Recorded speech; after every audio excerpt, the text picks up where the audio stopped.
ਨਹੀਂ ਜੀ ਕਿਹੜੀ ਜਗ੍ਹਾ ਕੋਲਡੀ ਰਾਹ ਬੱਕਰੀ ਇਹ ਕੀ ਵਾਕਿਆ ਕੀ ਬੁੱਧੂ ਹੈ? ਖੋਤੀ ਸਰ ਜੀ ਚੰਗੀ ਭਲੀ ਖੋਤੀ ਸੀ।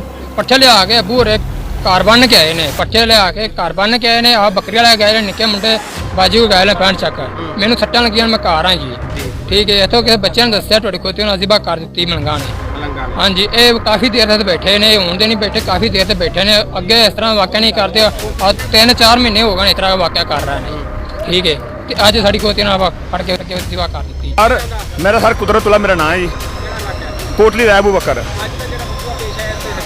ਜਨਾਬ। ਇਹ ਮੈਂ ਕੋਲ ਨਾ ਖੋਤੀ ਲਿਆਂਦੀ ਹੈ, ਮੇਰੇ ਕੋਲੋਂ ਲੈ ਕੇ ਲੰਘਿਆ। ਖੋਤੀ ਬਿਲਕੁਲ ਠੀਕ ਹੈ। ਇਹਨਾਂ ਉੱਥੇ ਜ਼ਿਬਾ ਕੀਤੀ। ਮੈਂ ਉਹਨੂੰ ਪੁੱਛਿਆ, ਨਾ ਕਹਿੰਦਾ ਖੋਤੀ ਬਿਮਾਰ ਸੀ, ਕੱਲੀ ਖੱਲ ਲਾਉਣੀ ਹੈ। ਮਗਰੋਂ ਉਹਦੇ ਬੰਦੇ ਕੋਲ ਪੁੱਛਿਆ, ਉਹ ਆਂਦਾ ਪਿਆ ਉਹ ਬੋਲਦਾ ਹੀ ਨਹੀਂ ਪਿਆ, ਕੋਈ ਗੱਲ ਕਰਦਾ ਹੀ ਨਹੀਂ ਪਿਆ।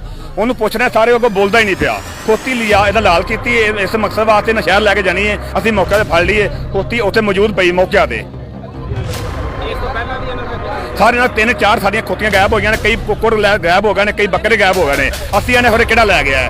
ਕੀ ਕੰਮ ਇਹ ਪਾਉਂਦੇ ਨੇ? ਇਹ ਬੰਦਾ ਖੋਤੀ ਦਾ ਮਾਲਕ ਹੈ, ਕਿੰਦੀ ਖੋਤੀ ਹੈ?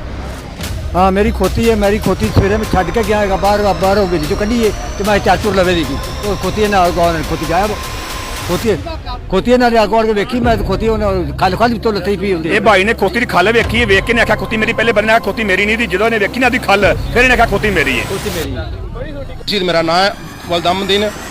ਇਹ ਇੱਕ ਕੰਮ ਇਹਨਾਂ ਦੇ ਪਿਓ ਦੇ ਪੁੱਤਰਾਂ ਵਾਲਾ ਚੰਗਾ ਨਹੀਂਗਾ। ਜਿੰਨੀ ਗਾਂ ਪਰਵੇਲੇ ਕਿ ਮਰਦੀ ਉਹ ਇੱਥੋਂ ਲੱਗੇ ਜਾਂਦੇ ਨੇ ਛਾਪਰਾਂ ਦੇ ਬਹਾਨੇ। ਉੱਥੋਂ ਵੱਡੀ ਗਾਂ ਦੇ ਵਿੱਚ ਕੀਤੀ ਤੇ ਚੱਲ ਕਸੂਰ। ਇਹ ਨਹੀਂ ਅੱਜ ਦਾ ਕੰਮ ਹੈ, ਅੱਗੇ ਵੀ 2-3 ਵੇਰੇ ਫੜੀ ਚਾਹੀਏ। ਇਹ ਜਿਹੜਾ ਇਹਨੇ ਦੀ- ਖੋਤਾ ਸੀਮਾ ਬਣਿਆ ਅੱਜ ਤਕਰੀਬਨ 150 ਬੰਦਾ ਖੜਾ ਤੁਹਾਡੇ ਇਲਾਕੇ ਦਾ। ਕੀ ਆਇਆ ਕਿ ਦਰੁਸਤ ਹੈ? ਕੰਮ ਬਿਲਕੁਲ ਇਹ ਕਰਦੇ ਨੇ। ਅੱਜ ਦਾ ਕੱਲਾ ਕਾਜੇ ਤਾਂ ਨਹੀਂ, ਅੱਜ ਕੀਤਾ ਨੇ, ਅੱਗੇ ਵੀ ਕਰਦੇ ਨੇ। ਦੋਸਤਾਂ ਦਾ ਮੌਕਾ ਦੇ ਕੇ ਖਾਲੂ ਉਤਾਰ ਕੇ ਵੇਚਣਾ ਚਾਹੁੰਦੇ ਆ। ਨਾਨੇ ਨਾ ਕੋਈ ਖਾਲਾ ਲਾ ਨਹੀਂ ਆ। ਗਲਤ ਇਹਨਾਂ ਦਾ ਗੋਸ਼ਤ ਫਰੋਖਤ ਕਰਦੇ ਨੇ। ਗੋਸ਼ਤ ਕਰਦੇ ਨੇ ਲਾਲਾ ਜੀ, ਗੋਸ਼ਤ ਕਰਦੇ ਨੇ। ਖੱਲ ਤਾਂ ਹੁਣ ਲੈਂਦਾ ਹੀ ਕੋਈ ਨਹੀਂ। 10 ਸਾਲ ਹੋ ਗਏ ਨੇ ਖੱਲਾਂ ਤਾਂ ਲੋਕੀ ਕੁਰਬਾਨੀਆਂ ਛੱਡ ਕੇ ਆਉਂਦੇ ਪਏ ਨੇ। ਕੌਣ ਖੱਲ ਲੈਂਦਾ? ਇਹਦੇ ਤੋਂ ਪਹਿਲੇ ਵੀ ਕੋਈ ਵਕੂਆ ਹੋਇਆ ਇਸ ਤਰ੍ਹਾਂ ਦਾ? ਯਾਰ ਇਹ 2-4 ਵੇਰੇ ਉਤੋਂ ਗੋਸ਼ਤ ਜਿਹੜਾ ਮਰੀਆਂ ਗਾਈ ਸਾਡੇ ਨਾ ਪਰਵੇਲੇ ਗਏ ਮਰੀਆਂ ਗਾਈ ਗੋਸ਼ਤ ਫੜਦੇ।